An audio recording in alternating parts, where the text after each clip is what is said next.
नमस्कार साथियों। आधुनिक भारत का इतिहास हम पढ़ रहे थे। इसमें हमने 1857 का विद्रोह देखा था। उसके बाद अगला एपिसोड आज हम देखते हैं भारतीय स्वतंत्रता संघर्ष। इसमें 1885 से लेकर के 1947 तक का कालखंड भारतीय राष्ट्रीय आंदोलन के नाम से जाना जाता है। इंडियन नेशनल एसोसिएशन यानी भारतीय राष्ट्रीय संघ की स्थापना कलकत्ता में 1876 में सुरेंद्रनाथ बनर्जी और आनंद मोहन बोस ने की थी। ये सुरेंद्रनाथ बनर्जी हैं और ये आनंद मोहन बोस हैं। और 1876 में इंडियन एसोसिएशन की स्थापना के साथ ही भारतीय राष्ट्रीय आंदोलन की नींव रखी गई थी। उसके बाद भारतीय राष्ट्रीय कांग्रेस यानी इंडियन नेशनल कांग्रेस INC, भारतीय राष्ट्रीय कांग्रेस की स्थापना 28 दिसंबर 1885 को बम्बई में हुई थी। कांग्रेस शब्द उत्तरी अमेरिका से लिया गया जिसका अर्थ होता है ग्रुप ऑफ पीपल। कांग्रेस के संस्थापक एलन ऑक्टेवियम होम थे जो कि एक रिटायर्ड ब्रिटिश सिविल ऑफिसर थे। भारत के वायसराय लॉर्ड डफरिन के द्वारा A.O. ह्यूम से कांग्रेस की स्थापना करवाई गई थी और इसका प्रारंभिक नाम इंडियन नेशनल यूनियन था। आगे चलकर दादा भाई नौरोजी ने इंडियन नेशनल कांग्रेस नाम दिया। अंग्रेजों का उद्देश्य था भारत के शिक्षित बुद्धिजीवियों का समूह बनाकर उनके द्वारा गरीब जनता का शोषण करना। कांग्रेस के पहले महासचिव थे एलन ऑक्टेवियम होम। 1906 में इनकी मृत्यु हो गई थी और 6 में मृत्यु होने के 6 साल बाद 1912 में A.O. ह्यूम को कांग्रेस का पिता घोषित किया गया। अब कांग्रेस का पहला अधिवेशन हुआ 28 दिसंबर 1885 को बम्बई के गोकुलदास तेजपाल संस्कृत कॉलेज में। पहले यह मीटिंग पूना में होनी थी लेकिन प्लेग फैलने के कारण बम्बई में स्थानांतरित कर दी गई। इंडियन नेशनल कांग्रेस के पहले अध्यक्ष थे इस अधिवेशन में व्योमेश चंद्र बनर्जी यानी WC बनर्जी। इस अधिवेशन में 72 प्रतिनिधियों ने भाग लिया था और इसमें से केवल 2 ही मुस्लिम सदस्य थे और कोई भी महिला सदस्य नहीं थी। कांग्रेस की स्थापना 1885 में हुई थी और भारतीय राष्ट्रीय आंदोलन की नींव 1876 से मानी जाती है, यानी 9 साल पहले नींव रखी गई थी भारतीय राष्ट्रीय आंदोलन की। 9 साल पहले नींव, ये याद रखने के लिए हिंट हो गया। उसके बाद इंडियन नेशनल कांग्रेस के कुछ महत्वपूर्ण सेशंस यानी अधिवेशन। इसमें भारत में और पाकिस्तान में इन जगहों पर प्रमुख कांग्रेस के अधिवेशन हुए थे, जैसे दिल्ली, बम्बई, मेरठ, लखनऊ, इलाहाबाद, मुंबई, पुणे, नागपुर, अहमदाबाद, सूरत और अमृतसर, लाहौर, कराची। इस प्रकार से MP में त्रिपुरी, महाराष्ट्र में एक फैजपुर नामक गांव है वहाँ पर, कर्नाटका में बेलगाम, मद्रास। इस प्रकार से कलकत्ता, गुवाहाटी, जयपुर, कानपुर, बनारस, गुजरात में हरिपुरा, बिहार में बांकीपुर और गया में, झारखंड में रामगढ़ में आदि इन जगह पर कांग्रेस के अधिवेशन हुए थे। हमें 55वें अधिवेशन तक पढ़ना है, यानी 1948 में जो जयपुर में अधिवेशन हुआ था उस 55वें अधिवेशन तक कांग्रेस के सारे अधिवेशन इम्पोर्टेंट पढ़ने हैं। अब 1930 में, 35 में और 41 से लेकर 45 तक कांग्रेस का कोई भी अधिवेशन नहीं हुआ था और कुछ कांग्रेस के अतिरिक्त अधिवेशन भी हुए थे, विशेष अधिवेशन भी हुए थे।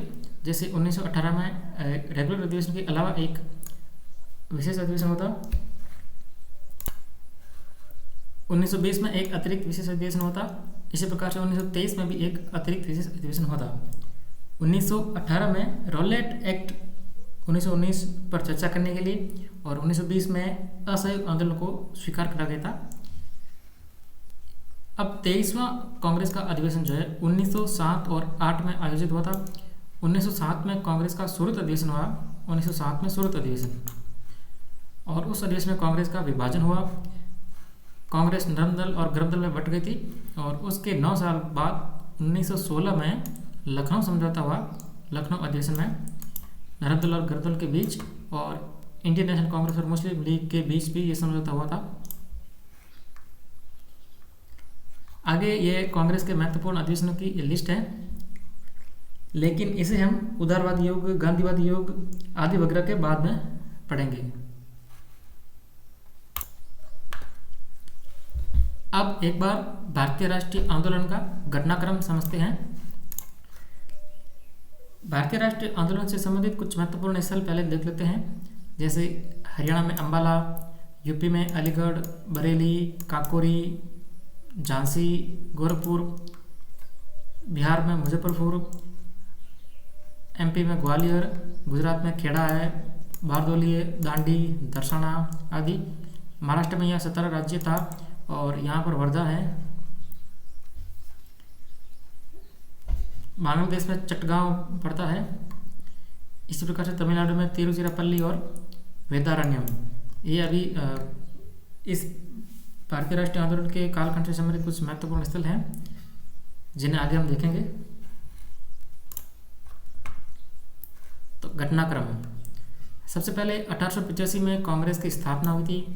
1886 में पब्लिक सर्विस कमीशन की स्थापना।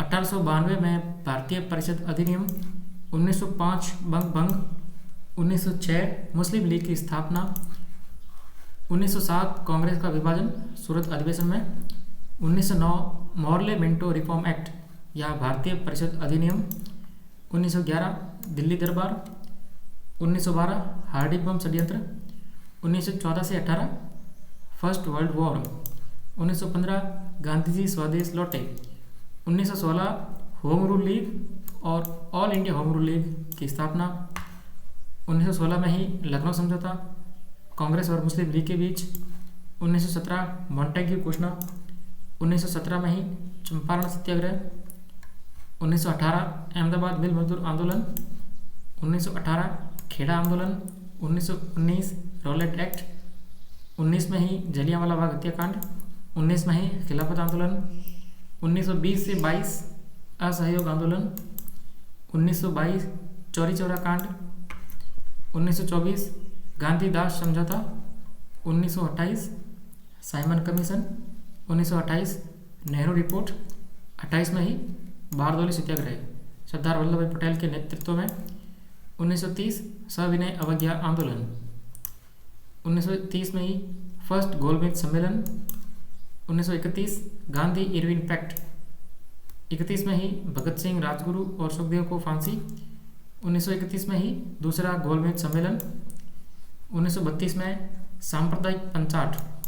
ये 1931 के दूसरे गोलमेज सम्मेलन में सांप्रदायिक प्रतिनिधित्व की चर्चा होने के बाद आया था। दूसरे गोलमेज सम्मेलन में सांप्रदायिक प्रतिनिधित्व की चर्चा होने के बाद 1932 में सांप्रदायिक पंचाट आया था। 1932 पुनः समझौता गांधी और अम्बेडकर के बीच, 1932 में तीसरा गोलमेज सम्मेलन, फिर 1935 भारत शासन अधिनियम, 1939 से 45 सेकेंड वर्ल्ड वॉर, 1940 अगस्त प्रस्ताव, 1942 क्रिप्स प्रस्ताव, 1942 भारत छोड़ो आंदोलन, 1943 इंडियन नेशनल आर्मी का पुनर्गठन सुभाष चंद्र बोस के द्वारा, 1945 विवेल योजना, 1946 कैबिनेट मिशन, 1947 भारतीय स्वतंत्रता अधिनियम, 1947 आज़ादी।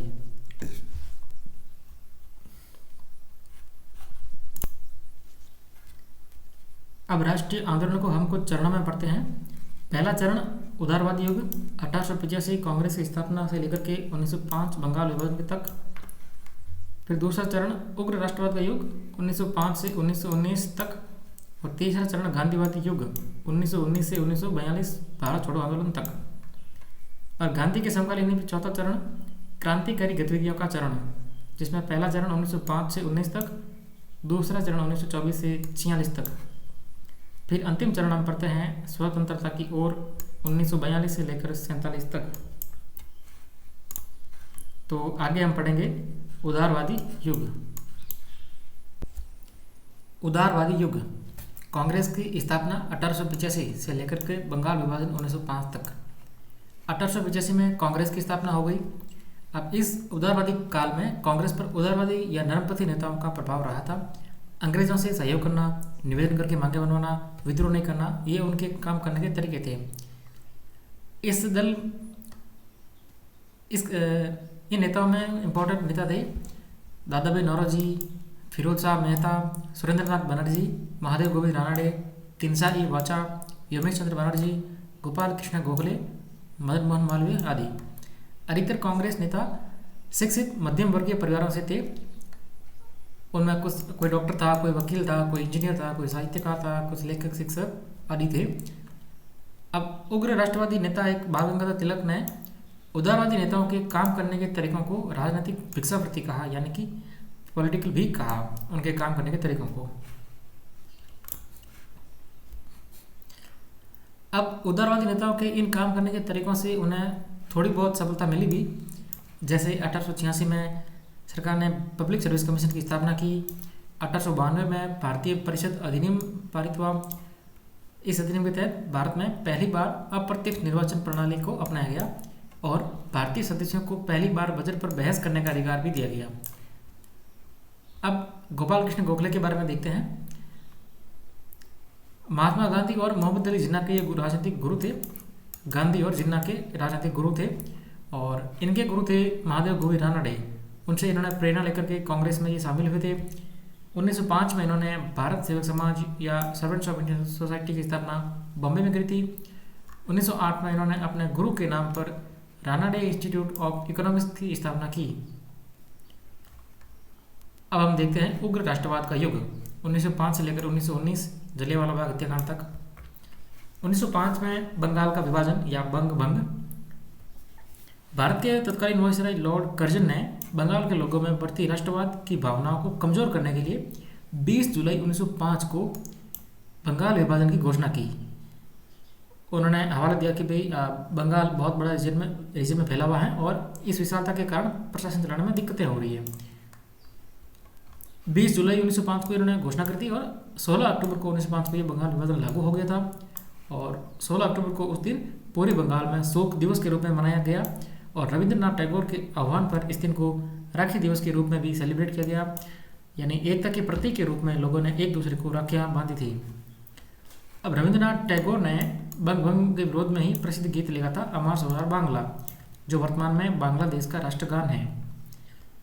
रविंद्रनाथ टैगोर, इनके पिता का नाम देवेंद्रनाथ टैगोर था और बचपन के दिनों में उन्हें स्कूल जाना पसंद नहीं था। उन्हें यह घुटन भरा और दमनकारी लगता था। उनके अनुसार बच्चे स्कूल में मनचाह कभी नहीं कर पाते थे। तो फिर इसी उद्देश्य के लिए उन्होंने शांति निकेतन की स्थापना 1901 में की थी। रविंद्रनाथ टैगोर को बंगाल के कवि गुरु, विश्व कवि, गुरुदेव आदि नामों से भी जाना जाता है और उन्होंने गीतांजलि की रचना के लिए उन्हें साहित्य में नोबेल पुरस्कार भी मिला था। अब 1905 में बंग भंग विरोधी आंदोलन या बहिष्कार एवं स्वदेशी आंदोलन, इसकी शुरुआत 7 अगस्त 1905 को कलकत्ता के टाउन हॉल में हुई थी, यानी 7/8/5 को।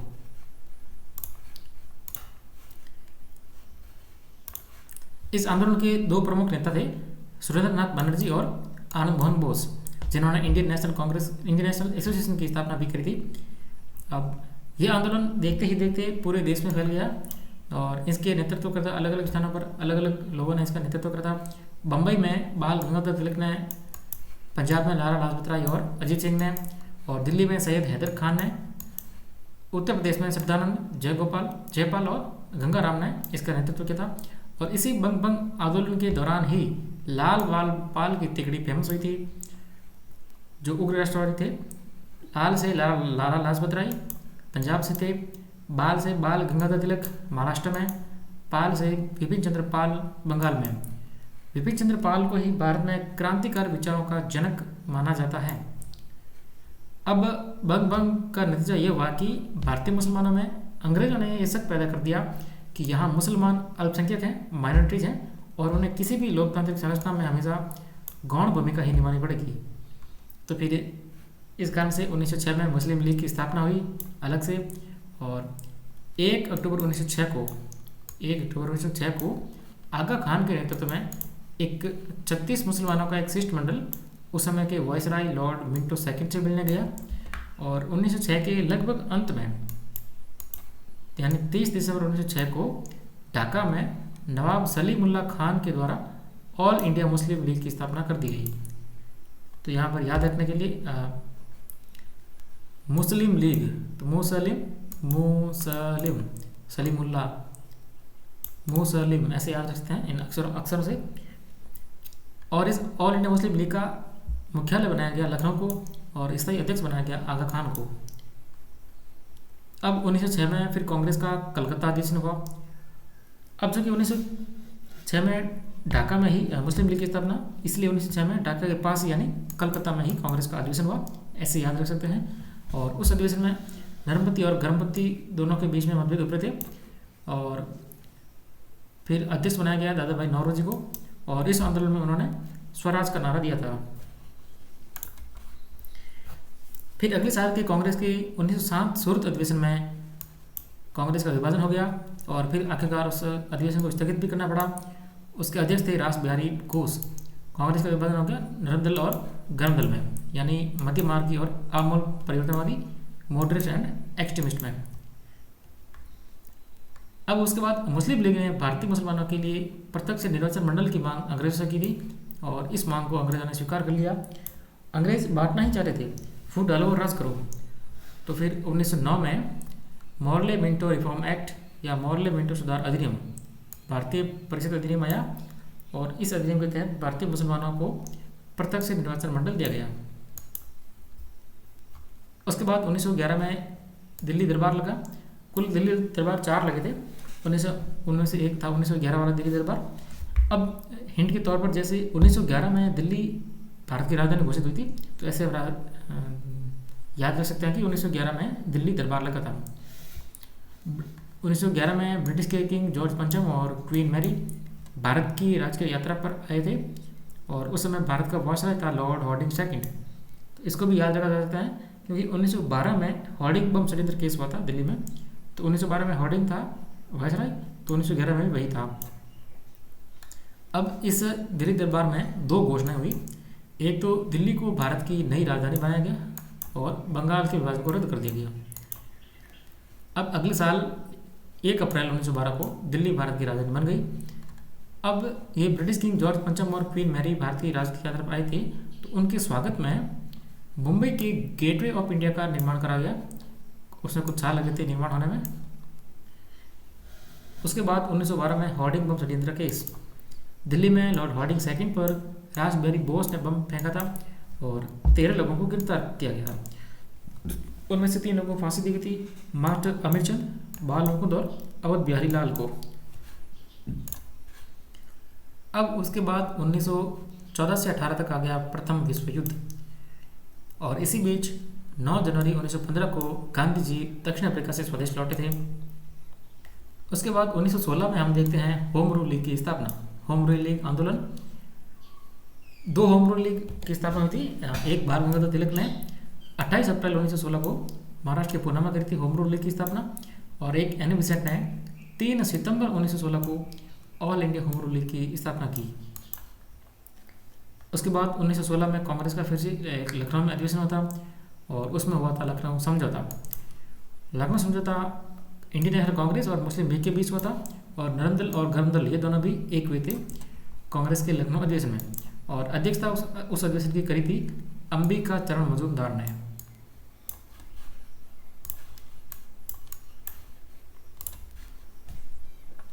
उसके बाद मॉन्टेग्यू घोषणा 1917। मॉन्टेग्यू ये उस समय का तत्कालीन भारत सचिव था, सेक्रेटरी था और भारत में प्रस्तावित सुधारों जैसे स्वशासन है यानी होम रूल है आदि की घोषणा उस घोषणा के तहत करी गई थी और उदारवादी कांग्रेसी नेताओं ने इस मॉन्टेग्यू घोषणा को भारत का मैग्ना कार्टा कहा। उसके बाद 1919 में आया रोलेट एक्ट जिसे काला कानून भी कहा गया और यहाँ तक उदारवादी युग समाप्त होता है। आगे हम पढ़ेंगे गांधीवादी युग। अब हम देखते हैं गांधीवादी युग 1919 से 42 तक। गांधी का परिचय। गांधी जी का पूरा नाम मोहनदास करमचंद गांधी था। जन्म इनका 2 अक्टूबर 1869 को गुजरात के पोरबंदर में हुआ। 2 अक्टूबर को अहिंसा दिवस के रूप में भी मनाया जाता है। पिता का नाम करमचंद गांधी था, माता नाम पुतलीबाई। 13 से 14 साल की उम्र में ही इनका विवाह कस्तूरबा गांधी से हो गया था 1883 में। गांधी जी के 4 पुत्र थे, हरिलाल, मणिलाल, रामदास और देवदास। जमनालाल बजाज को इनके 5वें पुत्र की उपाधि दी गई है। अब 1888 से 91 तक 3 साल तक गांधी जी ने लंदन में बैरिस्टर की डिग्री यानी वकालत की पढ़ाई, कानून की पढ़ाई करी थी। उसके बाद गांधी जी ने राजकोट और बंबई में वकालत शुरू की, जिसमें सफलता नहीं मिली। 1893 में एक भारतीय मुसलमान दादा अब्दुल्ला के मुकदमे की पैरवी करने हेतु दक्षिण अफ्रीका गए थे गांधी जी। गांधी जी के राजनीतिक गुरु गोपाल कृष्ण गोखले थे। अब जिस साल में ये दक्षिण अफ्रीका गए थे, उसी साल दक्षिण अफ्रीका में डरबन से प्रिटोरिया जाने वाली ट्रेन में रंग के कारण इनके साथ भेदभाव किया गया और पीटर मारिटबर्ग स्टेशन पर धक्का देकर नीचे उतार दिया गया। और पीटर मारिटबर्ग स्थान पर 2 अक्टूबर यानी गांधी जयंती को ही 2005 को गांधी की प्रतिमा भी एक स्थापित करी गई है। अब दक्षिण अफ्रीका में गांधी जी के कार्य 1894 में नेटाल इंडियन कांग्रेस की स्थापना गांधी जी ने करी थी। दक्षिण अफ्रीका के जाने से अगले साल 1903 में एक साप्ताहिक पत्र इंडियन ओपिनियन का प्रकाशन किया। 1904 में फिनिक्स आश्रम की स्थापना डरबन में की। 1906 में गांधी जी दक्षिण अफ्रीका में प्रथम बार सत्याग्रह का प्रयोग भी किया। प्रथम बार जेल गए थे 1908 में। 1910 में जोहान्सबर्ग में टॉल्स्टॉय फॉर्म की स्थापना गांधी जी ने करी थी। 1904, फिर 2 साल बाद 1906, फिर 2 साल बाद 1908, फिर 2 साल बाद 1910, यानी +2+2+2। अब और याद करने की ट्रिक है, 1904 में फिनिक्स आश्रम, 6 में सत्याग्रह, 10 में टॉल्स्टॉय, 10 में टॉल्स्टॉय, 6 में सत्याग्रह, 4 में फिनिक्स, ऐसे याद रख सकते हैं। अब गांधी जी का एक सत्याग्रह की अवधारणा थी। सत्याग्रह यानी सत्य के प्रति आग्रह। गांधी जी का सत्याग्रह सच्चाई और अहिंसा से संबंधित है। अब इसी दक्षिण अफ्रीका के समय ही बीच में गांधी जी कुछ समय के लिए भारत आए थे। 1901 में कांग्रेस के कलकत्ता अधिवेशन में गांधी जी ने पहली बार भाग लिया था और उस अधिवेशन के अध्यक्ष थे टिमचा इवाचा। फिर आखिरकार 9 जनवरी 1915 को हमेशा के लिए गांधी जी भारत लौटे। बम्बई के अपोलो बंदरगाह पर पहुंचे थे और प्रतिवर्ष 9 जनवरी को प्रवासी भारतीय दिवस या NRI डे भी मनाया जाता है। अब उसी साल 1915 में अहमदाबाद में साबरमती आश्रम की स्थापना भी गांधी जी ने की थी। और प्रथम विश्व युद्ध में ब्रिटिश सरकार ने गांधी जी से सहयोग मांगा, तो गांधी जी के आह्वान पर फिर कई भारतीयों ने ब्रिटिश सेना में शामिल होकर प्रथम विश्व युद्ध में भाग लिया। और इस सहयोग के कारण फिर ब्रिटिश सरकार ने गांधी जी को कैसर-ए-हिंद की उपाधि दी थी, कैसर-ए-हिंद की उपाधि। और 1924 में कांग्रेस का कर्नाटका में बेलगांव अधिवेशन हुआ था, उसकी अध्यक्षता भी महात्मा गांधी जी ने करी थी। और यह एकमात्र अधिवेशन था जिसकी अध्यक्षता महात्मा गांधी जी ने करी थी। इसके अलावा किसी भी कांग्रेस के अधिवेशन की अध्यक्षता गांधी जी ने नहीं की थी। महाराष्ट्र के वर्धा में 1936 में गांधी जी ने सेवाग्राम आश्रम की स्थापना भी की थी। सेवाग्राम आश्रम। अब गांधी जी के कुछ प्रसिद्ध उपनाम। गांधी जी को बापू उपनाम दिया था पंडित जवाहरलाल नेहरू ने, और राष्ट्रपिता का नाम दिया था नेताजी सुभाष चंद्र बोस ने, और गांधी को महात्मा कहा था रविंद्रनाथ टैगोर ने। तो यहाँ पर याद रखने के लिए एक ट्रिक है, हिंट है कि बंगाल में संस्कृत लेखन में अच्छा कार्य हुआ है, मतलब संस्कृत भाषा में साहित्य बंगाल में अच्छा लिखा गया है। तो संस्कृत का ही शब्द महात्मा, तो बंगाल के ही है रविंद्रनाथ टैगोर। तो ऐसे हिंट के तौर पर याद रखते हैं। गांधी को अधरंगा फकीर या अर्धनग्न फकीर ब्रिटिश प्रधानमंत्री विंस्टन चर्चिल ने कहा था, विंस्टन चर्चिल ने। और मलंग बाबा की उपाधि गांधी को दी थी खुदाई खिदमतकार के संगठन के कवालियों ने, सभी ने अवज्ञा आंदोलन के दौरान महात्मा गांधी को मलंग बाबा कहा था। इसी प्रकार से जादूगर कहा था महात्मा गांधी को शेख मुजीब उर रहमान ने, और लॉर्ड माउंटबेटन ने जो भारत के अंतिम ब्रिटिश वायसराय हुआ करते थे, उन्होंने गांधी को वन मैन बाउंड्री फोर्स भी कहा है। अब कुछ गांधी जी की प्रसिद्ध पुस्तकें देखते हैं। इंडिया ऑफ माई ड्रीम्स, ये महात्मा गांधी ने बुक लिखी है। और महात्मा गांधी ने बुक लिखी गीता माता नाम से भी बुक लिखी है। और सत्य के साथ मेरे प्रयोग, ये बुक में गांधी जी ने लिखी है। और सप्त महाव्रत बुक भी गांधी जी ने लिखी है।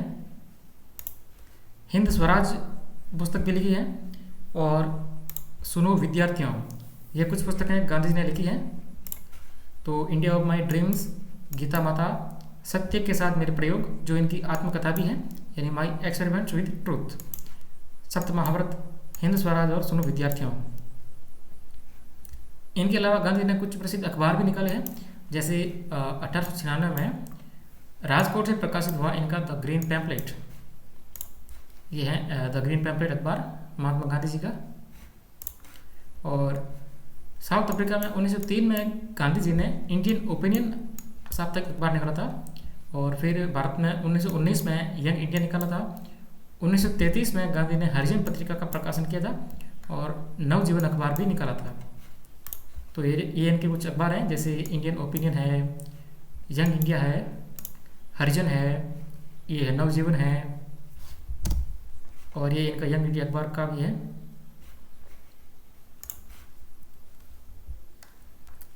अब 23 जनवरी 1948 को गांधी जी की हत्या गोली मारकर नाथूराम गोडसे के द्वारा कर दी गई थी, यानी गांधी जी शहीद हो गए 23 जनवरी 1948 को।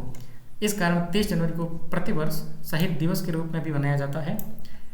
अब एक गांधी जी का सर्वोदय अवधारणा थी, सर्वोदय यानी सबका उदय, नैतिक मूल्यों पर आधारित एक नए समाज का सृजन करना, एक ऐसा वर्ग विहीन, जाति विहीन, जिसमें कोई भी जाति और वर्ग के आधार पर भेदभाव ना हो, ऐसा शोषण मुक्त समाज जिसमें प्रत्येक व्यक्ति और समूह को अपने सर्वांगीण विकास का साधन और अवसर मिले,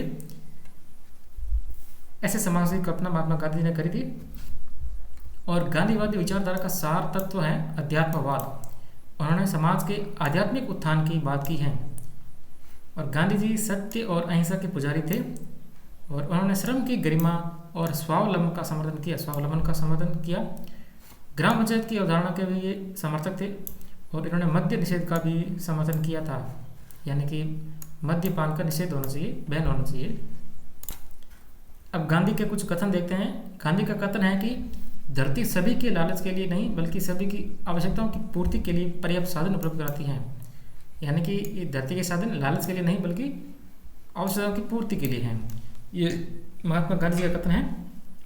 और स्वच्छता स्वतंत्रता से अधिक महत्वपूर्ण है, यानी आज़ादी से भी इम्पोर्टेंट है हाइजीन, ये भी गांधी जी ने कहा था।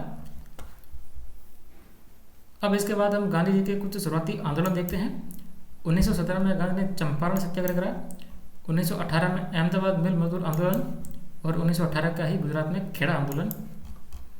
तो चंपारण सत्याग्रह ये एक किसान आंदोलन था। एक किसान राजकुमार शुक्ला ने गांधी जी से किसानों की दशा देखने के लिए भेंट की थी, आग्रह किया था। इस कारण गांधी जी चंपारण गए थे और वहाँ के किसानों की दुर्दशा देखी थी। और भारत में गांधी जी का ये पहला सत्याग्रह था। और चंपारण में उस टाइम सरकार द्वारा 3 कठिया प्रथा लागू करी गई थी, यानी किसानों को अपनी जमीन के 3/20 भाग पर नील की खेती करनी होती थी। और ये 3 कठिया प्रथा थी और इसी 3 कठिया प्रथा के खिलाफ ये आंदोलन हुआ था। और 25% अवैध वसूली, उसके खिलाफ भी उनकी उसको हटाने की भी मांग इनकी थी। गांधी जी ने सरकार को चेताया 25% अवैध वसूली को वापस लेने के लिए।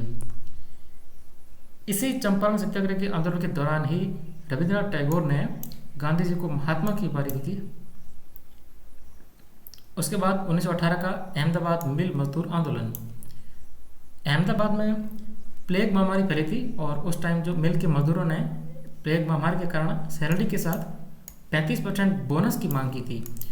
और इस मांग को फिर अंग्रेज सरकार ने अस्वीकार कर दिया और इस कारण अंग्रेजों ने मजदूरों ने फिर भूख हड़ताल करी, मजदूरों ने हड़ताल करी और गांधी ने इन मजदूरों का समर्थन किया था। और इसी आंदोलन के दौरान भारत में गांधी जी ने पहली बार भूख हड़ताल करी थी। अब यहाँ पर याद रखने के लिए हिंट है, जैसे मील को इंग्लिश में मील यानी भोजन, तो गांधी जी ने मिल मजदूर आंदोलन के दौरान ही भूख हड़ताल करी। मिल यानी भोजन, भोजन से भूख हड़ताल। और ये आंदोलन फिर सफल भी रहा था। मजदूरों को 35% बोनस देने का निर्णय सरकार ने लिया था। उसके बाद में गुजरात में ही खेड़ा आंदोलन या सत्याग्रह, खेड़ा सत्याग्रह 1918 में ही फसल नष्ट हो जाने के बावजूद भी सरकार लगान या राजस्व वसूली कर रही थी, तो इसके विरोध में गरीब किसानों ने आंदोलन किया था और गांधी जी ने इनका समर्थन किया था। और गांधी जी का भारत में पहला वास्तविक किसान सत्याग्रह था। वास्तविक किसान सत्याग्रह ये पहला यही था, खेड़ा आंदोलन, खेड़ा सत्याग्रह। और भारत सेवक समाज के सदस्य विठल भाई पटेल के साथ गांधी जी ने इस आंदोलन में भाग लिया था। फिर अंततः सरकार को घोषणा करनी पड़ी कि जो किसान लगान देने में सक्षम है वही लगान दे, जो सक्षम नहीं है वो लगान ना दे। उसके बाद हम देखते हैं 1919 का रॉलेट एक्ट, जिसे काला कानून भी कहा गया। बेसिकली ब्रिटेन में 2 साल पहले 1917 में 10 सितंबर को सेडिसन रॉलेट की अध्यक्षता में एक कमेटी का गठन किया गया, सेडिसन कमेटी। और 1919 में 8 मार्च को ये रॉलेट एक्ट भारत आया था और इसके विरोध में गांधी के आह्वान पर 30 मार्च 1919 को सत्याग्रह दिवस मनाया गया। अब ये रॉलेट एक्ट क्या था? रॉलेट एक्ट के तहत किसी भी संदेहास्पद व्यक्ति को बिना मुकदमा चलाए गिरफ्तार किया जा सकता था, परंतु उसके विरुद्ध न कोई अपील, न कोई दलील और न ही कोई वकील किया जा सकता था। और राजनीतिक कैदियों को बिना मुकदमे के 2 वर्ष तक के लिए हिरासत में रखने की अनुमति भी दी गई थी। फिर गांधी के आह्वान पर रॉलेट सत्याग्रह हुआ। गांधी जी ने 6 अप्रैल 1919 को, यानी जलियांवाला बाग हत्याकांड होने से 7 दिन पहले, 1 सप्ताह पहले, 6 अप्रैल 1919 को देशव्यापी हड़ताल करवाई और इसी दिन को राष्ट्रीय अपमान दिवस के रूप में मनाया गया। और ऑल इंडिया लेवल पर गांधी जी का यह पहला सत्याग्रह था, यानी अखिल भारतीय स्तर पर गांधी जी का यह पहला सत्याग्रह था, रॉलेट सत्याग्रह। और इस सत्याग्रह आंदोलन का दिल्ली में नेतृत्व करा था स्वामी श्रद्धानंद ने। और गांधी जी की भारत में पहली बार गिरफ्तारी भी रॉलेट सत्याग्रह के दौरान ही हुई थी। तो यहाँ से याद रख सकते हैं कि रॉलेट कानून, रॉलेट एक्ट गिरफ्तारी के संबंध में ही था। इस कारण गांधी जी की पहली गिरफ्तारी भी रॉलेट सत्याग्रह के दौरान ही हुई थी। ऐसे इसको याद रख सकते हैं। और उसी साल 1919 में ही गांधी ने सत्याग्रह सभा का गठन भी किया था, यानी ऑल इंडिया लेवल पर गांधी जी का पहला सत्याग्रह भी रॉलेट सत्याग्रह था, 1919 में था। अतः 1919 में ही सत्याग्रह सभा का भी गठन हुआ, ऐसे याद रख सकते हैं। फिर 13 अप्रैल 1919 को बैसाखी के दिन, बैसाखी मनाने के लिए और डॉक्टर सतपाल और सैफुद्दीन किचलू की गिरफ्तारी के विरोध में प्रदर्शन करने के लिए, चर्चा करने के लिए सैकड़ों लोग इकट्ठा हुए थे पंजाब के अमृतसर में जलियांवाला बाग में। और जलियांवाला बाग हत्याकांड हुआ था। उस टाइम एक भारतीय था हंसराज, उसने जनरल डायर को जाकर सूचना दे दी और जनरल डायर ने फिर वहाँ पहुंचकर लोगों पर अंधाधुंध गोलियां चलवाई। सैकड़ों लोगों की मृत्यु हुई। और इस घटना से भी दुखी होकर रविन्द्रनाथ टैगोर ने नाइटहुड और सर की उपाधि वापस लौटा दी। अब इस हत्याकांड के बाद पूरे पंजाब में स्थिति बिगड़ने लगी और 2 दिन बाद 15 अप्रैल 1919 को पंजाब में मार्शल कानून लागू कर दिया गया। और इस हत्याकांड की जांच हेतु ब्रिटिश सरकार ने हंटर आयोग का गठन किया। तो यहाँ पर याद रखने के लिए एक हिंट है कि हंटर यानी शिकारी, इंग्लिश में हंटर यानी शिकारी। तो बाद में सैकड़ों लोगों का शिकार होने के बाद में शिकारी आयोग का गठन किया गया, ऐसे याद रख सकते हैं। और मॉन्टेग्यू ने इस हत्याकांड को निवारक हत्या की संज्ञा दी थी, निवारक हत्या। उसके बाद 1919 में ही हुआ खिलाफत आंदोलन। हुआ यह था कि प्रथम विश्व युद्ध में तुर्की जो था वो ब्रिटेन के खिलाफ था और युद्ध समाप्त होने के बाद तुर्की के ऑटोमन साम्राज्य में जो सुल्तान यानी खलीफा के सभी अधिकार छीन दिए गए। इससे भारत के मुसलमान नाराज हुए और गुस्सा हुए। इस कारण से अखिल भारतीय खिलाफत कमेटी का गठन बॉम्बे में करा गया मार्च 1919 में ही।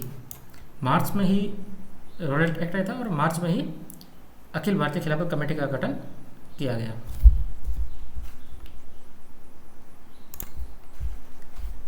इस खिलाफत कमेटी के 2 प्रमुख नेता थे, मौलाना मोहम्मद अली और शौकत अली, यानी अली बंधु। इन अली बंधुओं ने फिर खिलाफत आंदोलन शुरू करने की ज़रूरत के बारे में बताया था, गांधी जी को समझाया था कि हमें खिलाफत आंदोलन शुरू करने की ज़रूरत है। और नवंबर 1919 में दिल्ली में अखिल भारतीय खिलाफत सम्मेलन का आयोजन हुआ। गांधी जी को इसका अध्यक्ष बनाया गया। और फिर जून 1920 में इलाहाबाद में हिंदू मुस्लिम संयुक्त बैठक हुई और अंग्रेज़ों के खिलाफ असहयोग को अपनाने का निर्णय हुआ। यानी असहयोग आंदोलन और खिलाफत आंदोलन साथ साथ चले थे। 31 अगस्त 1920 को खिलाफत दिवस मनाने का निर्णय लिया गया।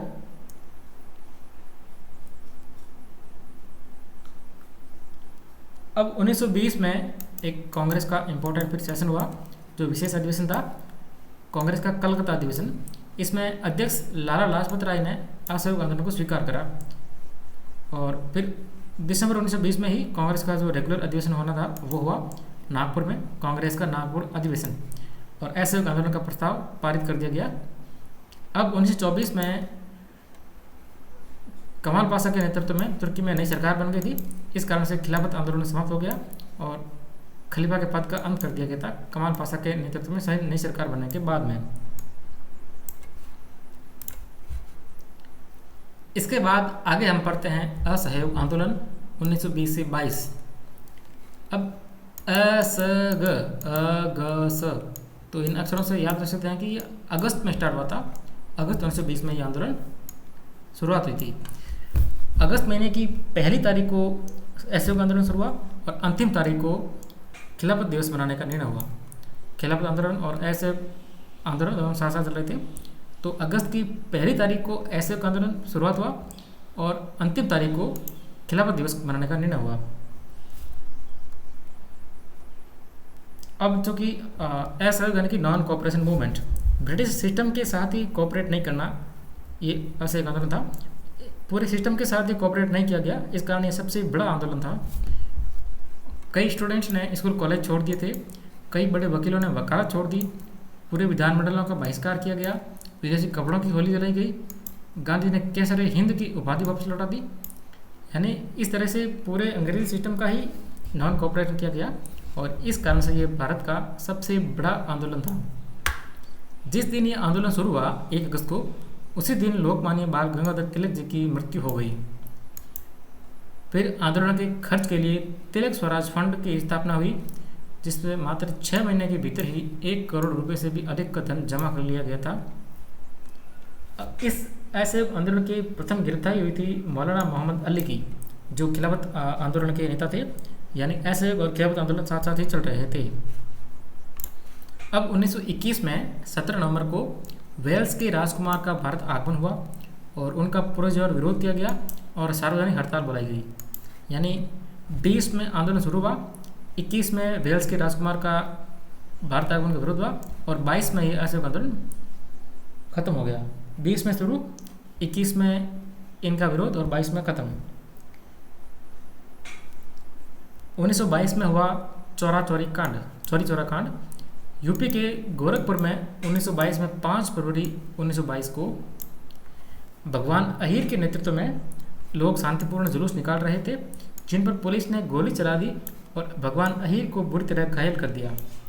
इससे भीड़ क्रोधित हुई और उन्होंने चौरी चौरा पुलिस चौकी में आग लगा दी और 1922 में 22 पुलिसकर्मी मारे गए। अब गांधी जी इस हिंसा से बहुत क्रोधित हुए, नाराज हुए। वो गुजरात के बारदोली में उस टाइम थे और हिंसा से व्यथित होकर के इस घटनाक्रम के 7 दिन बाद, 5 फरवरी के 7 दिन बाद 12 फरवरी को गांधी जी ने असहयोग आंदोलन को वापस ले लिया। इनके इस निर्णय का कई नेताओं ने विरोध किया था और कई क्रांतिकारियों में रोष भी फैला था कि असहयोग आंदोलन वापस नहीं लेना चाहिए था। फिर गांधी जी को 10 मार्च 1922 को, मतलब कुछ दिनों बाद में, इस हिंसा के आरोप में गिरफ्तार कर लिया गया और 6 वर्ष के कारावास की सजा हुई थी। लेकिन चौरी चौरा कांड के ठीक 2 साल बाद 5 फरवरी 1924 को, क्योंकि 5 फरवरी 1922 को चौरी चौरा कांड हुआ था, 1924 में 5 फरवरी को स्वास्थ्य कारणों से फिर गांधी जी को जेल से रिहा कर दिया गया और 1924 में रिहा करा गया। 1924 में ही कांग्रेस की बेलगाम अधिवेशन में अध्यक्षता करी थी गांधी जी ने। अब गांधी द्वारा 1922 में जो असहयोग आंदोलन समाप्त किया गया था, उसके बाद कुछ मतभेदों के कारण फिर स्वराज पार्टी की स्थापना हो गई 1923 में। स्वराज पार्टी की स्थापना मोतीलाल नेहरू, चित्तरंजन दास और NC केलकर ने की थी। और कुछ टाइम बाद फिर चित्तरंजन दास की मृत्यु 1925 में होने के बाद में ये पार्टी कमज़ोर हो गई। फिर नवंबर 1924 में ही गांधी और गांधी-दास समझौता हुआ, गांधी और चित्तरंजन दास के बीच में। और चित्तरंजन दास के साथ में मोतीलाल नेहरू भी थे, तो इसे गांधी नेहरू दास समझौता भी कहा जाता है। दिसंबर 1924 में जो बेलगाम अधिवेशन में स्वराज पार्टी को कांग्रेस के भीतर स्वीकार कर लिया गया। अब इस गांधी जी ने एक अखिल भारतीय चरखा संघ, ऑल इंडिया स्पिनर्स एसोसिएशन की स्थापना भी की थी और चरखे का खूब प्रचार प्रसार भी किया था। इसके बाद आगे हम देखेंगे कुछ और घटनाएं। आगे हम देखते हैं RSS, राष्ट्रीय स्वयंसेवक संघ। RSS की स्थापना 1925 में KB हेडगेवार ने की थी और इसका मुख्यालय महाराष्ट्र के नागपुर में था। उसके बाद साइमन कमीशन 1928।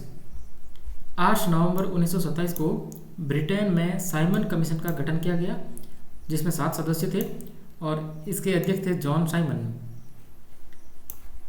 8 नवंबर 1927, तो 27 में से 19 गया 8 तारीख और 19 में से 8 गया 11वां महीना। 27 में से 19 गया 8 तारीख और 19 में से 8 गया 11वां महीना। इस तरह से इसको याद रख सकते हैं। और जॉन साइमन इस साइमन कमीशन के अध्यक्ष थे, जिसमें 7 सदस्य अंग्रेज थे। इस कारण से इसे व्हाइट कमीशन यानी श्वेत आयोग भी कहा जाता है, क्योंकि 7 गोरे थे।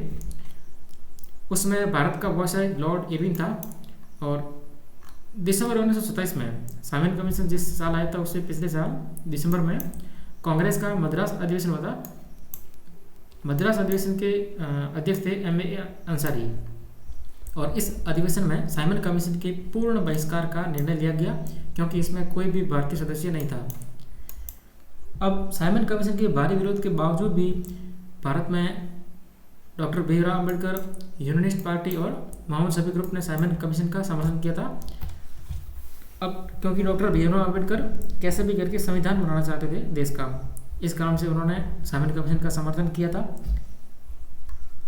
1928 में 3 फरवरी को ये साइमन कमीशन बम्बई पहुंचा और पूरे बम्बई में हड़ताल की गई। कमीशन का स्वागत काले झंडों के साथ किया गया और साइमन गो बैक के नारे लगाए गए। साइमन कमीशन के ही विरोध प्रदर्शन में ही लाहौर में लाला लाजपत राय लाठीचार्ज में घायल हो गए थे और बाद में उनकी मृत्यु हो गई थी। और फिर आखिरकार 1930 में 27 मई को साइमन कमीशन ने अपनी रिपोर्ट प्रस्तुत की। अब साइमन कमीशन को भारतीयों द्वारा अस्वीकार कर दिया गया और भारतीयों ने फिर अपना खुद स्वयं का संविधान का एक ड्राफ्ट तैयार किया और 1928 में नेहरू रिपोर्ट पेश की। मोतीलाल नेहरू के द्वारा प्रस्तुत की गई थी। और मई 1928 में मोतीलाल नेहरू की अध्यक्षता में एक सम्मेलन का आयोजन हुआ और 8 सदस्यों की एक कमेटी बनाई गई।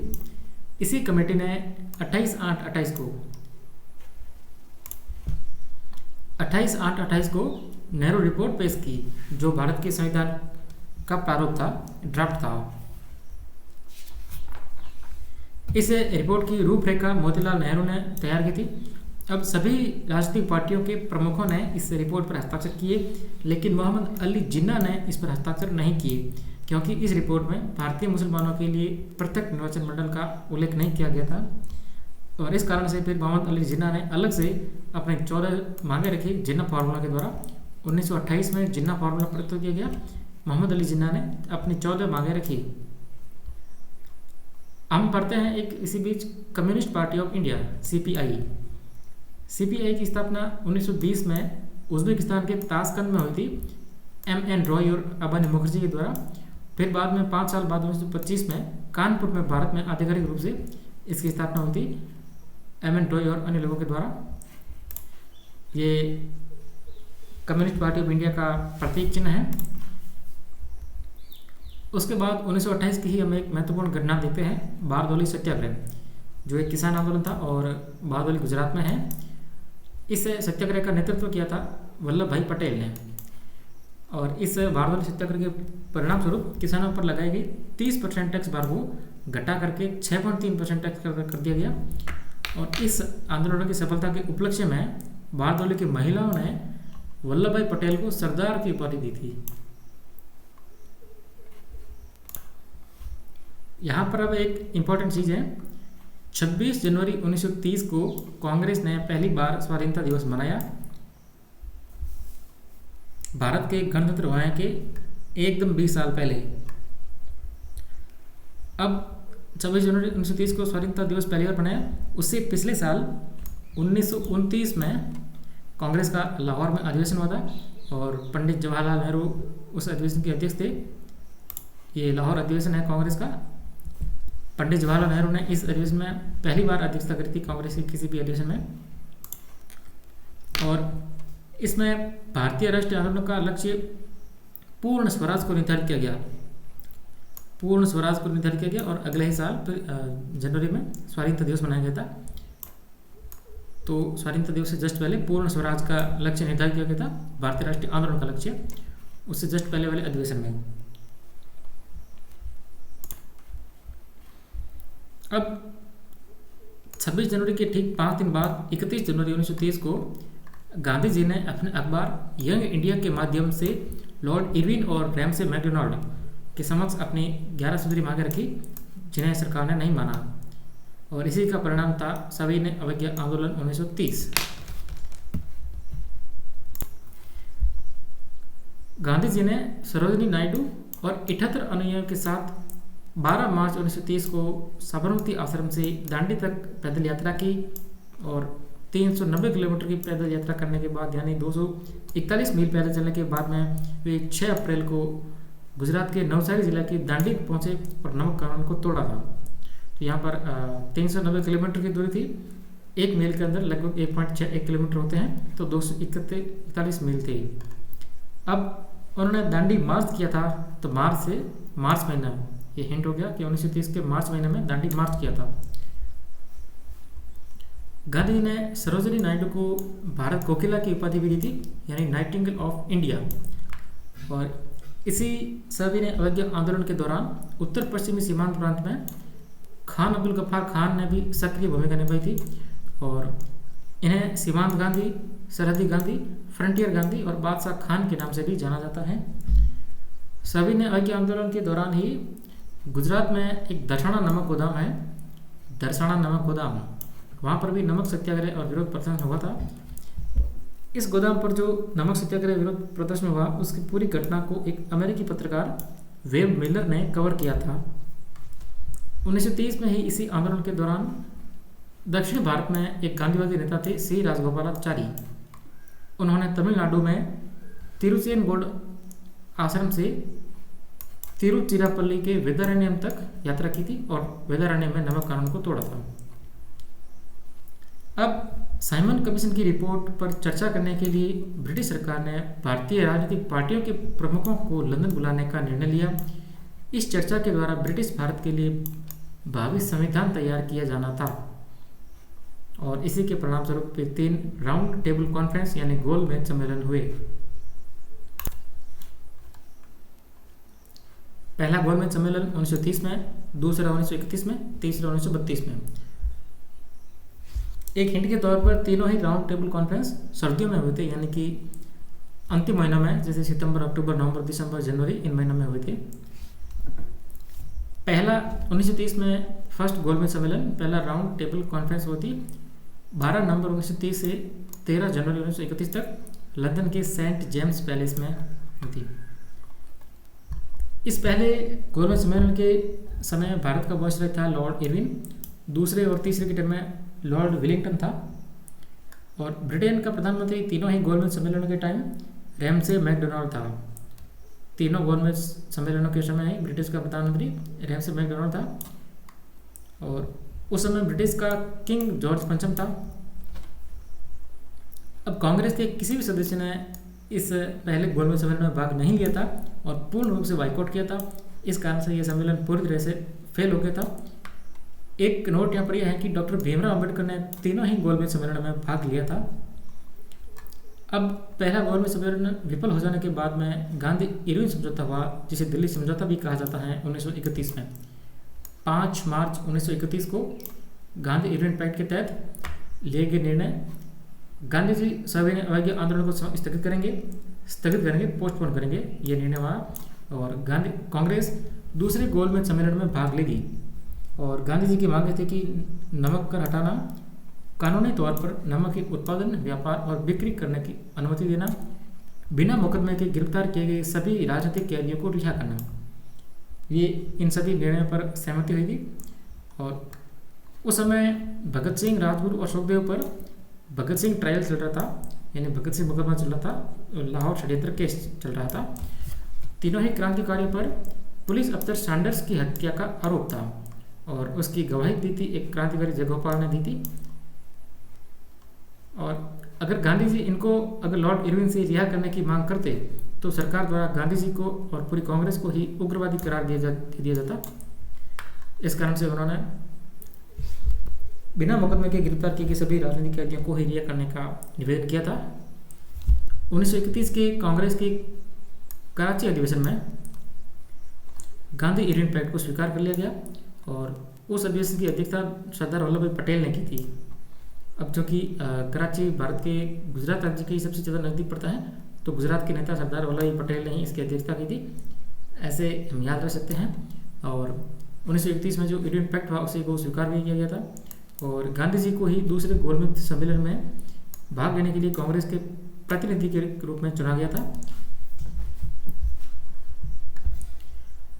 उसके बाद 1931 में फिर आखिरकार हुआ दूसरा गोलमेज सम्मेलन 7 सितंबर से 1 दिसंबर 1931 तक लंदन के सेंट जेम्स पैलेस में ये भी हुआ था। लॉर्ड विलिंगटन इस टाइम भारत के वायसराय थे, क्योंकि 1931 की शुरुआत में लॉर्ड इरविन थे, लेकिन अंत में सितंबर के टाइम लॉर्ड विलिंगटन आ गए। ब्रिटेन के प्रधानमंत्री रेम्स मैकडोनाल्ड ही थे। अब गांधी जी ने इस सम्मेलन में कांग्रेस के प्रतिनिधि के रूप में भाग लिया था, लेकिन फिर से वही सम्मेलन में सांप्रदायिक प्रतिनिधित्व की चर्चा होने के कारण गांधी जी निराश हुए और वापस लौट गए और इस कारण यह सम्मेलन भी असफल रहा। फिर इसके बाद गांधी जी ने जो स्थगित किया हुआ सविनय अवज्ञा आंदोलन था उसे पुनः प्रारंभ कर दिया और कुछ टाइम बाद उन्हें सरकार ने गिरफ्तार कर लिया।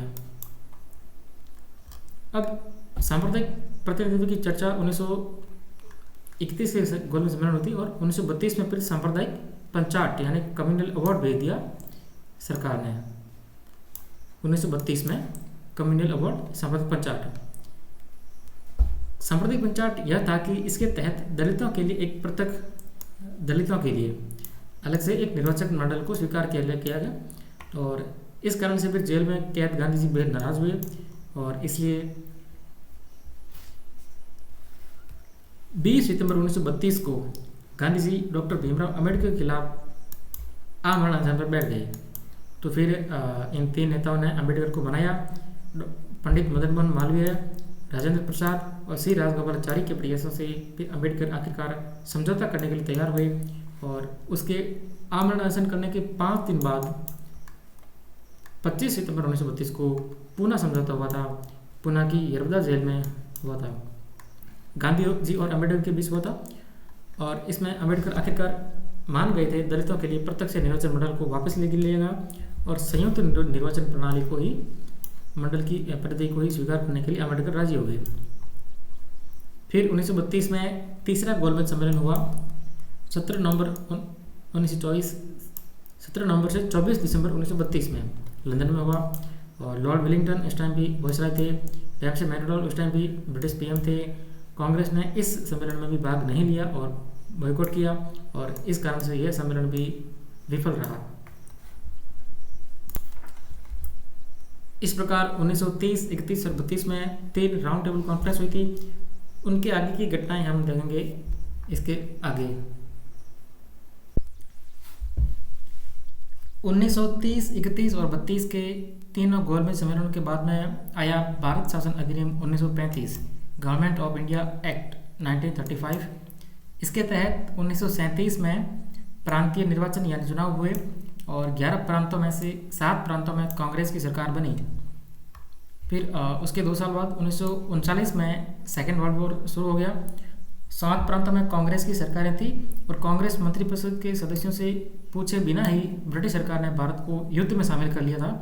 तो इससे फिर कांग्रेस शासित सभी प्रांतों में मंत्रिपरिषद के सदस्यों ने इस्तीफे दे दिए, सरकारें गिर गई और संवैधानिक तंत्र पूरा विफल हो गया। और मुस्लिम लीग ने खुश होकर के 22 दिसंबर को मुक्ति दिवस के रूप में सेलिब्रेट किया।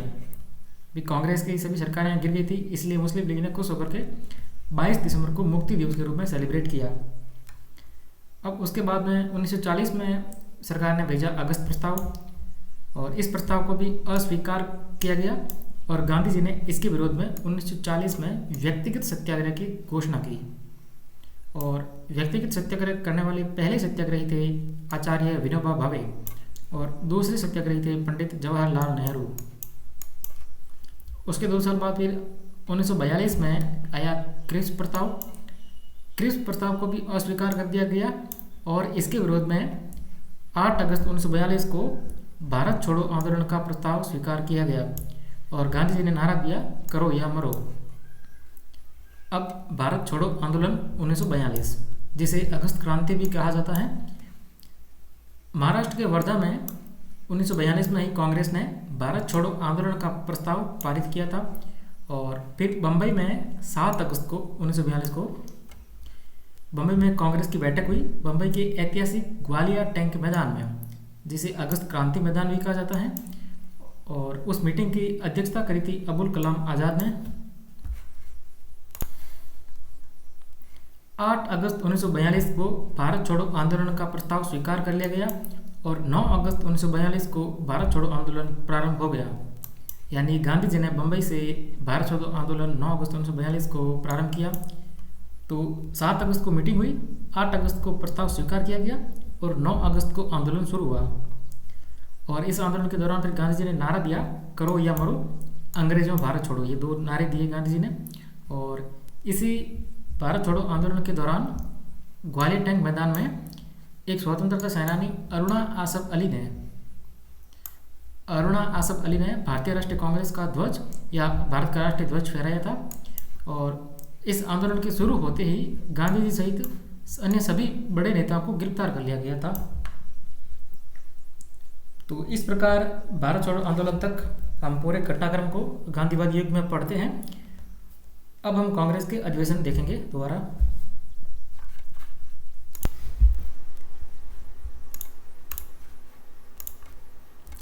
इंडियन नेशनल कांग्रेस के महत्वपूर्ण अधिवेशन।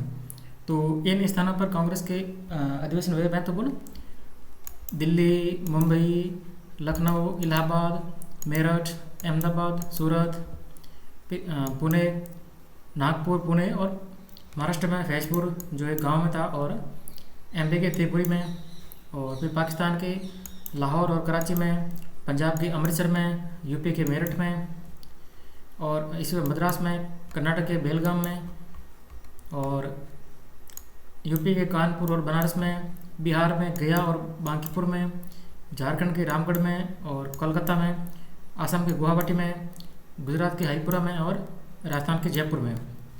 इन प्रमुख स्थानों पर कांग्रेस के प्रमुख अधिवेशन हुए थे। अब हमको 1948वां जो कांग्रेस का अधिवेशन हुआ जयपुर में, वहाँ तक पढ़ने हैं, यानी 55वें अधिवेशन तक पढ़ने हैं। अब 1930, 35 और 41 से लेकर 45 तक कांग्रेस का कोई भी अधिवेशन नहीं हुआ था। और कुछ सालों में कुछ अतिरिक्त अधिवेशन भी हुए थे, विशेष अधिवेशन हुए थे 1918, 20 और 23 में। 1918 में रॉलेट एक्ट पर चर्चा करने के लिए अतिरिक्त विशेष अधिवेशन होता और 1920 में असहयोग आंदोलन को स्वीकार किया गया था। कांग्रेस का जो 23वां अधिवेशन है वो 1907 और 8 में 2 बार हुआ था। 1907 में जो हुआ उसे स्थगित करना पड़ा था, क्योंकि 1907 के जो सूरत अधिवेशन हुआ, 7 दिन सूरत, उसमें कांग्रेस का विभाजन हो गया था। नरम दल और गरम दल में कांग्रेस बट गई थी।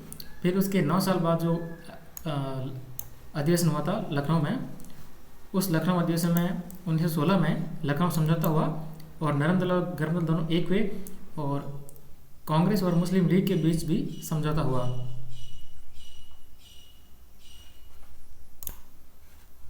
आगे हम कुछ हिंट देखते हैं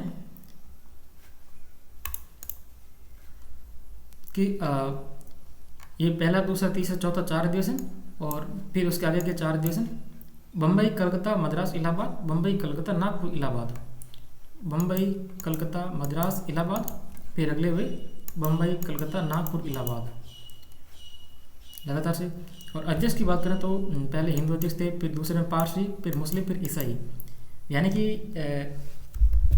इस सिस्टम से ये बताना चाह रहे थे कि कांग्रेस पूरे भारत का प्रतिनिधित्व करती है और सभी धर्मों का प्रतिनिधित्व करती है। इस कारण ये भारत में अलग अलग जगहों पर ये शुरुआत में अधिवेशन हुए थे और अलग अलग धर्मों के लोगों को बारी बारी से अध्यक्ष बनाया गया था, हिंदू, पारसी, फिर मुस्लिम, फिर ईसाई।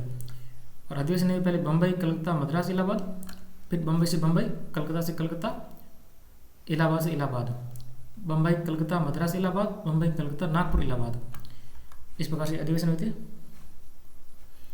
अब एक और हिंट है कि कांग्रेस के कलकत्ता अधिवेशन में काफ़ी कुछ महत्वपूर्ण घटनाएं भी हुई हैं। जैसे वायसराय द्वारा जो उद्यान भोज का आयोजन है वो भी एक कलकत्ता के ही एक अधिवेशन में दिया गया था। वंदे मातरम गीत भी कलकत्ता में ही किसी अधिवेशन में गाया गया था। जनगण मन भी कलकत्ता में ही किसी अधिवेशन में गाया गया था। गांधी जी ने पहली बार भाग भी कलकत्ता के ही एक अधिवेशन में लिया था। और 4 प्रस्ताव एक अधिवेशन में पास हुए थे, स्वराज का प्रस्ताव और स्वदेशी का प्रस्ताव और बहिष्कार, विदेशी वस्तुओं का बहिष्कार करने का प्रस्ताव और राष्ट्रीय शिक्षा के बारे में प्रस्ताव एक अधिवेशन में ये भी हुए थे। और वो अधिवेशन भी कलकत्ता में ही हुआ था। तिरंगे के झंडे को पहली बार अपनाया गया, वो भी कलकत्ता के ही एक अधिवेशन में अपनाया गया। और ऑल इंडिया यूथ कांग्रेस की स्थापना भी कलकत्ता के ही एक अधिवेशन में हुई थी। अब हम कांग्रेस के महत्वपूर्ण अधिवेशनों को सूची देखते हैं। इस लिस्ट में ये हैं अधिवेशन का सीरियल नंबर, फिर है ये वर्ष, फिर है स्थान, फिर अधिवेशन का अध्यक्ष और फिर उस अधिवेशन के बारे में विवरण। तो पहले हम कुछ इम्पोर्टेंट सबसे इम्पोर्टेंट और इजी अधिवेशनों के बारे में देखते हैं।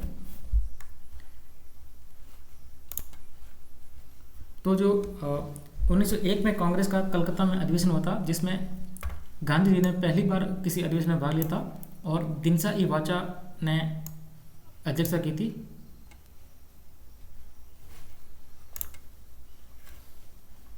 उसके बाद में 1906 का अधिवेशन इम्पोर्टेंट है, कलकत्ता में हुआ था। दादा भाई नौरोजी अध्यक्ष थे। और इसमें क्योंकि धर्मपति और गर्भवती दोनों में मतभेद उभरा और जो नरमपंथी नेता थे वो रास बिहारी घोष को अध्यक्ष बनाना चाहते थे और जो गर्मपंथी नेता थे वो लाला लाजपत राय को अध्यक्ष बनाना चाहते थे। अंत में फिर दादा भाई नौरोजी को अध्यक्ष बनाया गया और फिर दादा भाई नौरोजी ने इसी अधिवेशन में पहली बार स्वराज शब्द का प्रयोग किया।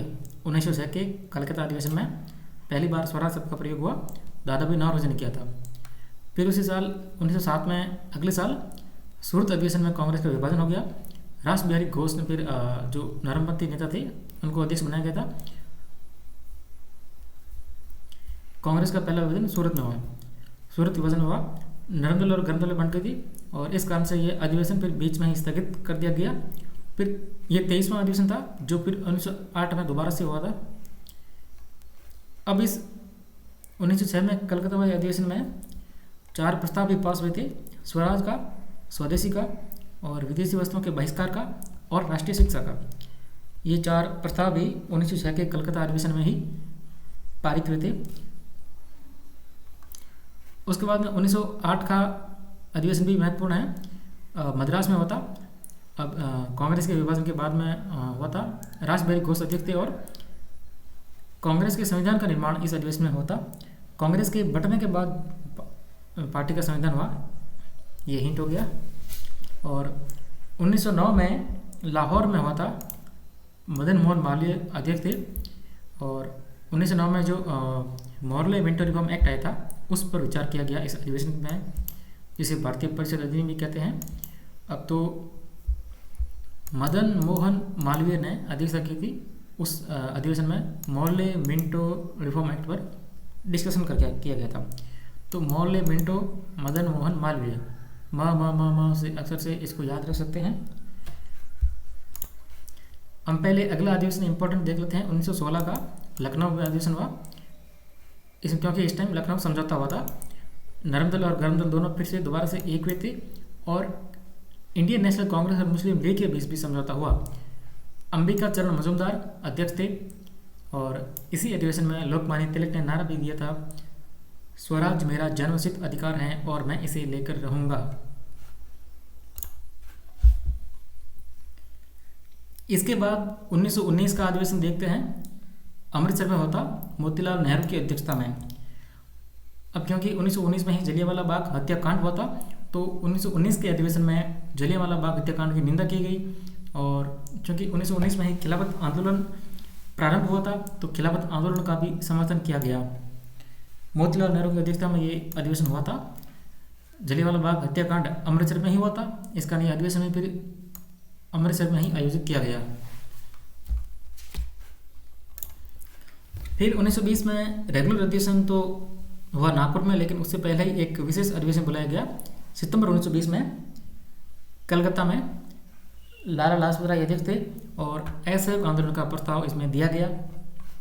और फिर जो 1920 का जो नियमित अधिवेशन हुआ वो नागपुर अधिवेशन हुआ।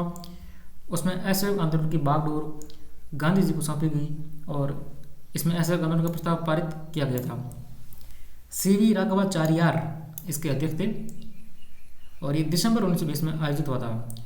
जो विशेष अधिवेशन हुआ था वो सितंबर 1920 में था और जो नॉर्मल रेगुलर वाला अधिवेशन हुआ था वो दिसंबर 1920 में हुआ था।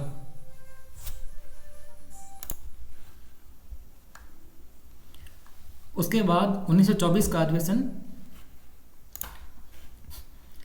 कर्नाटक के बेलगाम में हुआ था और महात्मा गांधी ने अध्यक्षता की थी। और इनकी अध्यक्षता वाला ये पहला और एकमात्र अधिवेशन था। और इस अधिवेशन में फिर मुस्लिम लीग एक बार फिर से अलग हुआ था और गांधी-दास समझौते को स्वीकृति भी दी गई थी, यानी कि स्वराज पार्टी को कांग्रेस के भीतर स्वीकार कर लिया गया था।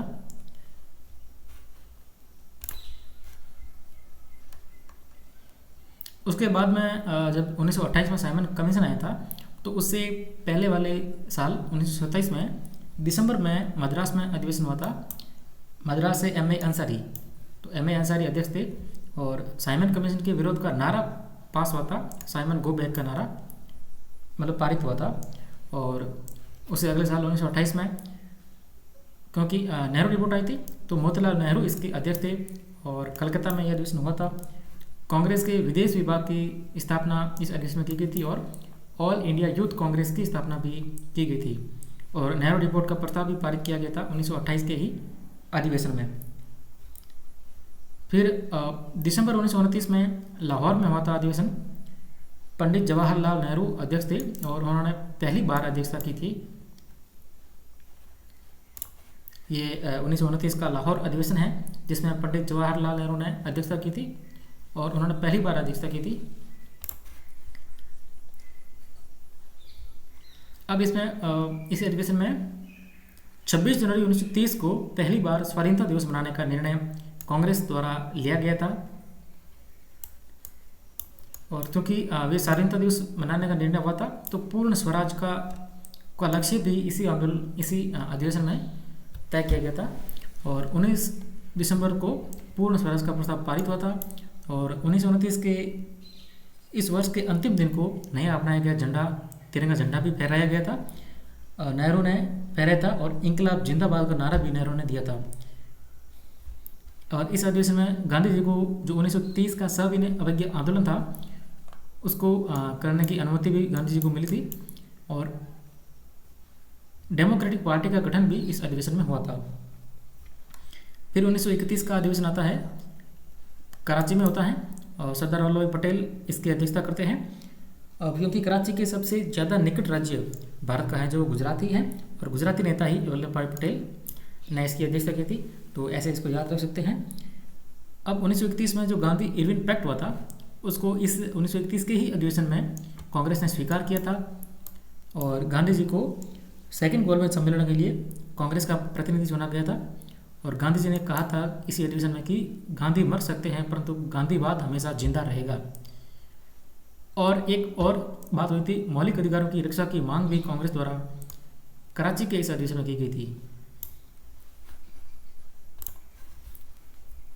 उसके बाद में हम जानते हैं कि 1938 और 39 के अधिवेशनों की अध्यक्षता नेताजी सुभाष चंद्र बोस ने की थी।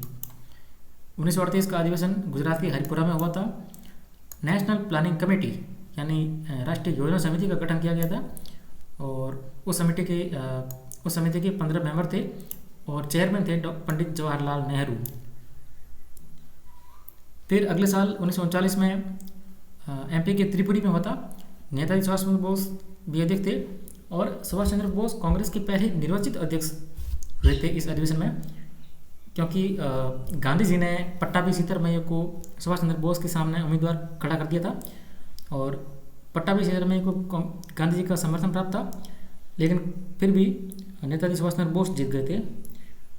और बाद में कुछ समय बाद में बोस ने कांग्रेस से इस्तीफा दे दिया मतभेद होने के कारण, और इस्तीफे के बाद में फिर डॉक्टर राजेंद्र प्रसाद को अगला अध्यक्ष बनाया गया। और उसी साल फिर बोस ने कांग्रेस के अंदर ही all India forward bloc party का गठन किया। कांग्रेस में ही all India forward bloc party की स्थापना की थी नेताजी सुभाष चंद्र बोस ने। उसके बाद अगला सबसे महत्वपूर्ण अधिवेशन हम देखते हैं जो 1948 का 55वां अधिवेशन हुआ था जयपुर में। पट्टाभी सीतारमैया ने अध्यक्षता की थी और आज़ाद भारत का ये पहला अधिवेशन था और इस अधिवेशन की शुरुआत राष्ट्रगान और राष्ट्रगीत के साथ हुई थी। अब क्योंकि भारत आज़ाद हो चुका था तो राष्ट्रगान और राष्ट्रगीत की परंपरा आ चुकी थी।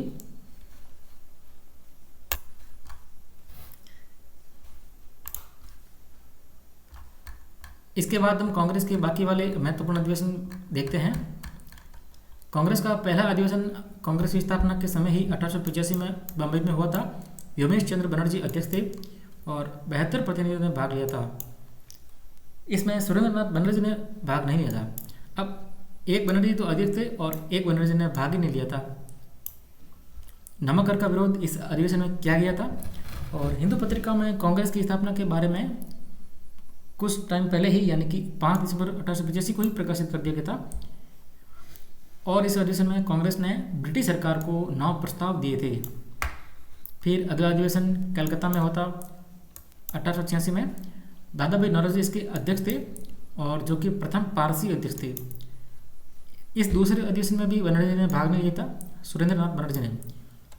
पहले में 72 प्रतिनिधियों ने भाग लिया था, दूसरे में 400 प्लस प्रतिनिधियों ने भाग लिया और तीसरे में 700 प्लस सदस्यों ने भाग लिया था। अब दूसरे अधिवेशन में फिर वायसराय लॉर्ड डफरिन ने कलकत्ता में कांग्रेस के सदस्यों के लिए एक गार्डन पार्टी का आयोजन किया था, उद्यान भोज का आयोजन किया था। ये दूसरे में था और तीसरे में आलोचना की गई थी लॉर्ड डफरिन द्वारा कांग्रेस की आलोचना। दूसरे अधिवेशन में तो गार्डन पार्टी का आयोजन किया गया और तीसरे अधिवेशन में कांग्रेस की आलोचना की गई लॉर्ड डफरिन के द्वारा। जो तीसरा अधिवेशन है मद्रास में हुआ था। बदरुद्दीन तैयब जी इसके अध्यक्ष थे, जो कि पहले मुस्लिम अध्यक्ष थे कांग्रेस के अधिवेशन के। और बदरुद्दीन तैयब जी ने नारा दिया था कांग्रेसी बनो। ये प्रथम मुस्लिम अध्यक्ष का नारा था कांग्रेसी बनो।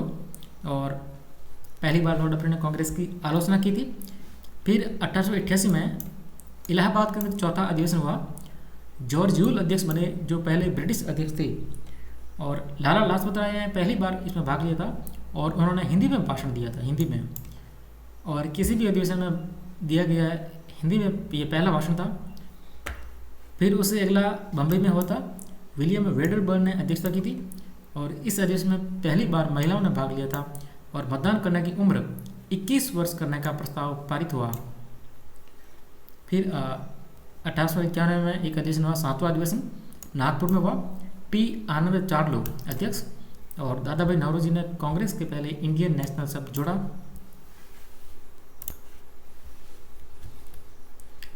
1892 में इलाहाबाद में व्योमेश चंद्र बनर्जी अध्यक्ष। पहला ही अधिवेशन लंदन में होना निर्धारित हुआ था, लेकिन फिर बाद में इलाहाबाद में आयोजित हुआ था। फिर 1893 में लाहौर अधिवेशन, दादा भाई नौरोजी अध्यक्ष।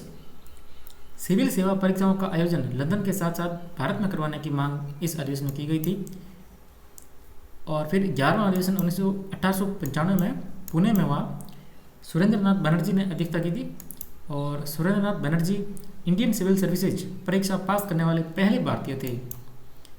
इसमें बाल गंगाधर तिलक ने भी भाग लिया था और इन्होंने एमजी रानडे द्वारा शुरू की गई सोशल कॉन्फ्रेंस को बंद करवा दिया। 1896 कैलकाता अधिवेशन, रहमतुल्लाह सयानी अध्यक्ष। और वंदे मातरम गीत पहली बार गाया गया था। वंदे मातरम गीत बंकिम चंद्र चटर्जी द्वारा लिखित उपन्यास आनंद मठ से लिया गया है।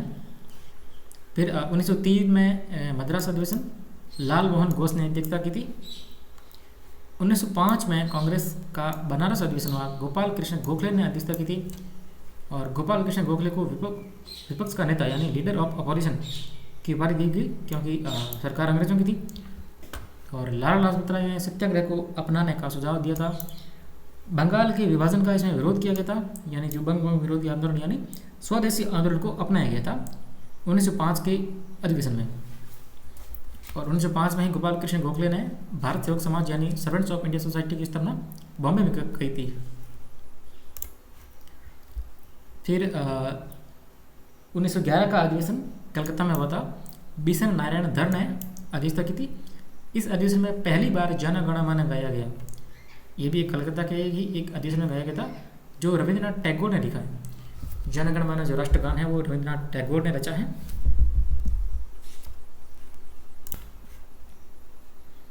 फिर 1912 बांकीपुर अधिवेशन रघुनाथ सिंह मातोलकर या आर एन मातोलकर, इसमें ए.ओ. ह्यूम को कांग्रेस का पिता घोषित किया गया।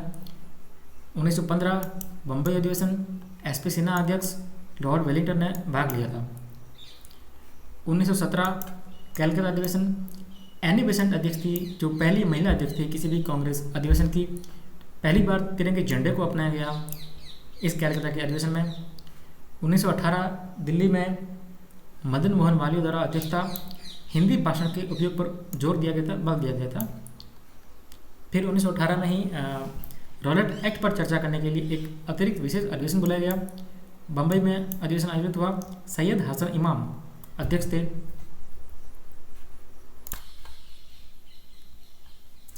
1921 में अहमदाबाद में कांग्रेस का अधिवेशन, हकीम अजमल खान अध्यक्ष थे और इन्होंने चित्तरंजन दास का स्थान लिया था। और उसे अगले 1922 के अधिवेशन में चित्तरंजन दास अध्यक्ष बने थे। बिहार के गया में आयोजित हुआ था और स्वराज पार्टी की स्थापना 1923 में हुई थी। और 1923 में फिर कांग्रेस का एक विशेष अधिवेशन दिल्ली में हुआ था। मौलाना अबुल कलाम आज़ाद इसके अध्यक्ष थे और अबुल कलाम आज़ाद कांग्रेस के सबसे कम उम्र के अध्यक्ष थे। फिर 1925 में कानपुर यूपी में अधिवेशन हुआ कांग्रेस का। सरोजिनी नायडू अध्यक्ष थी, जो कि पहली भारतीय महिला अध्यक्ष थी और ये यूपी की ही पहली महिला राज्यपाल भी बनी सरोजिनी नायडू। गांधी जी ने इनको भारत कोकिला या नाइटिंगेल ऑफ इंडिया की उपाधि भी दी थी और इन्होंने सविनय अवज्ञा आंदोलन में भी भाग लिया था। हिंदी को राष्ट्रभाषा के रूप में प्रयोग किया गया और विजयी विश्व तिरंगा प्यारा यह गीत गाया गया। 1926 में गुवाहाटी अधिवेशन, कांग्रेस के सदस्यों के लिए खादी पहनना अनिवार्य किया गया था। गुवाहाटी अधिवेशन में श्रीनिवास अय्यर अध्यक्ष थे इसके।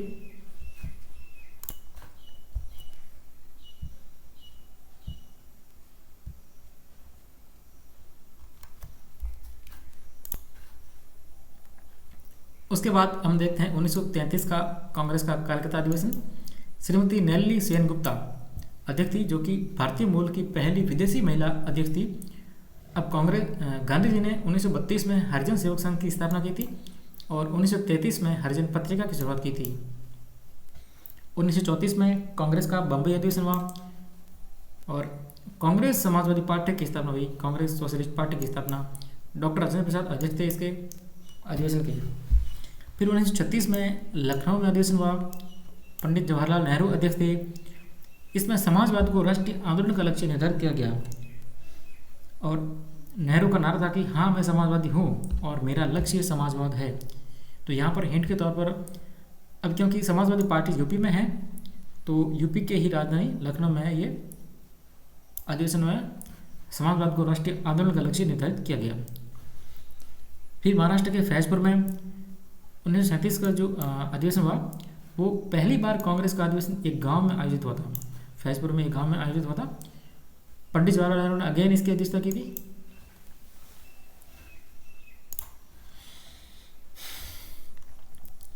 उसके बाद 1940 झारखंड के रामगढ़ में कांग्रेस का अधिवेशन, मौलाना अबुल कलाम आज़ाद अध्यक्ष बने और उन्होंने भारत छोड़ो आंदोलन के प्रस्ताव का प्रारूप तैयार किया, ड्राफ्ट तैयार किया। अब क्योंकि 1939 से लेकर 45 तक सेकेंड वर्ल्ड वॉर चल रहा था, तो इस कारण से 1941 से लेकर 45 तक कांग्रेस का कोई भी अधिवेशन नहीं हुआ था। और फिर 40, 41, 42, 43, 44, 45 इन 6 सालों तक लगातार मौलाना आज़ाद ही कांग्रेस के अध्यक्ष बने रहे। फिर 1946 में मेरठ में अधिवेशन हुआ, JB कृपलानी अध्यक्ष थे और आज़ादी के समय भी JB कृपलानी भी ही अध्यक्ष थे। लेकिन फिर 1947 नवंबर में उन्होंने इस्तीफा दे दिया था। उसके बाद डॉक्टर राजेंद्र प्रसाद को कांग्रेस का अध्यक्ष बनाया गया। तो इस तरह से हमने पढ़ा है। और एक बात नोट करने की है, मदन मोहन मालवीय ने सबसे ज़्यादा बार कांग्रेस के अधिवेशनों की अध्यक्षता की थी। तो इस प्रकार से गांधीवादी युग यहाँ पर समाप्त होता है। इसके बाद आगे हम पढ़ेंगे क्रांतिकारी गतिविधियाँ।